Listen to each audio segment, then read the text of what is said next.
अस्सलामुअलैकुम क्लास, कैसे हैं आप सब। आज की वीडियो में मैं आप लोगों को क्रोशे का ये पफ फ्लावर बैग सिखाऊंगी और इसे बनाना बिल्कुल इजी है। सबसे पहले हम एक फ्लावर बनाना सीख लेते हैं। तो इसके लिए आपको जो धागा चाहिए वो चाहिए आपको 4 प्लाई यार्न। अगर आपके पास ये नहीं है तो आप 3 प्लाई को डबल करके इस्तेमाल करेंगे। और जो मैं यहाँ पे क्रोशे का हुक ले रही हूँ वो है 4 mm या 7 नंबर क्रोशा आपने ले लेना है। तो चलिए इसको शुरू करते हैं। सबसे पहले आपने बना लेना है इसका मैजिक सर्कल। अगर आप मैजिक सर्कल नहीं बनाना जानते मेरी तरह तो आप इस तरीके से 3 चेन बना लेंगे।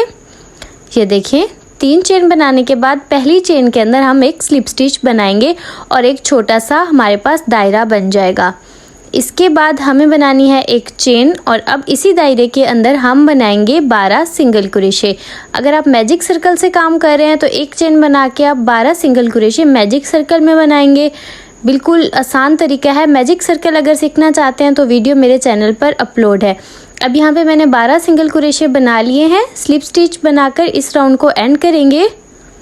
इसके बाद हम बनाएंगे 3 चेन। अब देखें, यहाँ पे हम क्रोशे के ऊपर धागा लेंगे, इसी सेम स्टिच के अंदर हम क्रोशा डालेंगे, दूसरी तरफ से धागा निकालेंगे। क्रोशे पे इस वक्त 3 धागे हैं। अब हमने एक धागा लेके 2 धागे निकालने हैं, 2 धागे रहने देने हैं। इसी तरीके से हम दूसरी बार करेंगे। क्रोशे के ऊपर धागा लेके क्रोशा डालेंगे, दूसरी तरफ से धागा निकालेंगे, फिर एक धागा लेके 2 धागे निकाल देंगे। देखिए क्रोशे के ऊपर 3 धागे हो गए। अब हम तीसरी बार भी इसी तरीके से करेंगे और क्रोशे के ऊपर 4 धागे हो जाएंगे।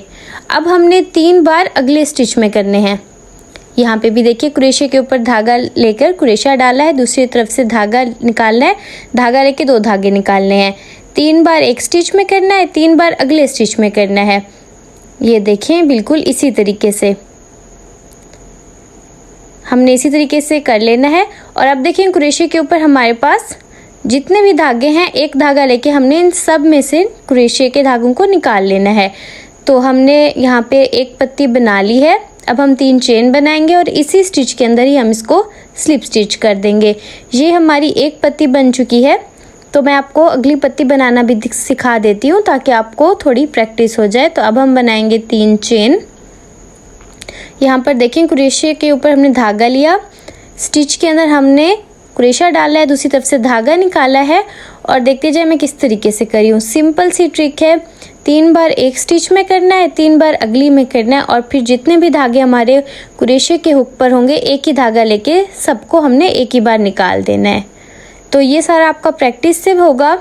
अगर आपको समझ नहीं आया तो आप वीडियो को पीछे करके दोबारा से देख सकते हैं। यहाँ पे हमारी दूसरी पत्ती जो है वो हो चुकी है कंप्लीट। यहाँ पर मैं अब एक ही बार धागा लेकर, ये देखें जितने हमारे पास धागे हैं क्रोशे के हुक पर एक ही बार धागा लेके सब में से हमने निकाल देना है।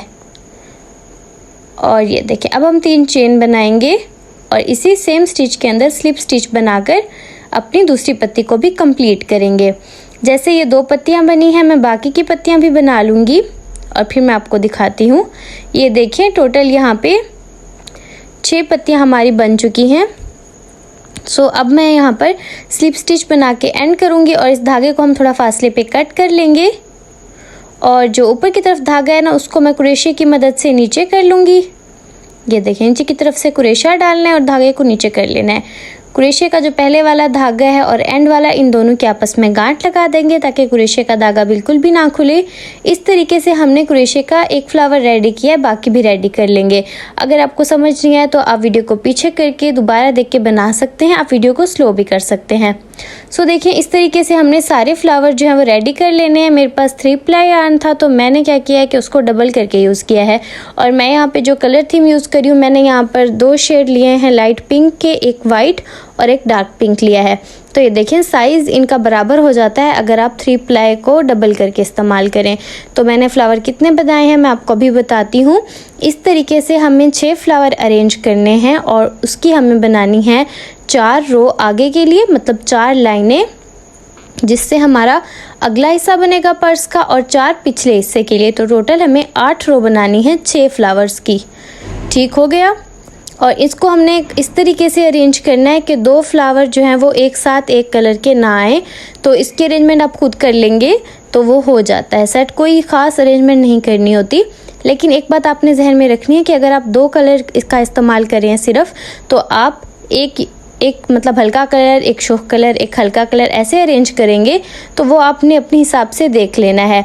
हाँ, यहाँ पे आप ये देखेंगे कि अगला हिस्सा जो है और पिछला हिस्सा जो है, दोनों के किनारे आपने ज्वाइंट करने हैं, तो दोनों किनारों पर एक ही रंग के फ्लावर ना आ जाएं, तो उसको आप चेक कर लेंगे। फिर भी अगर आप पर्स बनाना शुरू करें और आपको कोई चीज़ समझ में ना आए तो आप इंस्टाग्राम पर या कमेंट सेक्शन में मुझसे पूछ सकते हैं।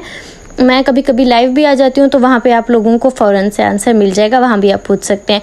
सो इन सारे फ्लावर्स को मैंने अरेंज करके देखें कुछ इस तरीके की तरतीब बना ली है। आप यहाँ पे स्क्रीनशॉट भी ले सकते हैं। आपने फ्लावर्स को इसी अरेंजमेंट में रखना है। देख रहे हैं ना, ऊपर वाली रो है और फिर दूसरे वाली जो है थोड़ी दाएं तरफ ज़्यादा है और उससे अगले वाली फिर और दाएं तरफ है, और इस तरीके से आपने अरेंजमेंट बना लेनी है, या फिर ये इस तरीके से भी अरेंजमेंट हो सकती है। सो ये हमारे फ्रंट पैनल है और इसी तरीके से मैं पीछे वाला भी रेडी कर दूंगी। अब बात आती है कि मैंने इनको ज्वाइंट कैसे किया है। कुछ लोग क्रोशे की मदद से करते हैं चेन्स बना के, तो मैंने वैसे नहीं किया। मैंने इसको सुई से स्टिच किया है। तो मैंने इसको यान से किया था, मतलब जो ओन वाला धागा होता है उसकी मदद से, और बाद में मैंने इसको पतले सुई वाले धागे से किया था। तो सुई वाले से ज़्यादा बेहतर रहता है। एक ट्रिक मैं आप लोगों को बता दूं कि उस धागे को आपने बहुत ज़्यादा टाइट नहीं करना है, उससे जो है वो जो फूल होते हैं उनकी शेप थोड़ी अजीब होनी शुरू हो जाती है। तो आपने इतना नहीं करना। बस ये देखें, इस तरीके से जब आप फ्लावर्स को अरेंज करते हैं तो उनका ना एक एक फ्लावर का आपने बीच में टांका लगाते जाना है, और टांका आगे से नज़र नहीं आना चाहिए, इसका आप ख्याल रखेंगे। और एक बार आप फ्लावर अरेंज करेंगे तो आप मतलब सिएंगे 2 फ्लावर्स को, तो आपको समझ में आ जाएगा कि ये कैसे करना है। बिल्कुल भी मुश्किल नहीं है। फिर भी अगर आप मुझसे इंस्टाग्राम पर या कमेंट सेक्शन में पूछेंगे तो मैं आपको बता दूंगी।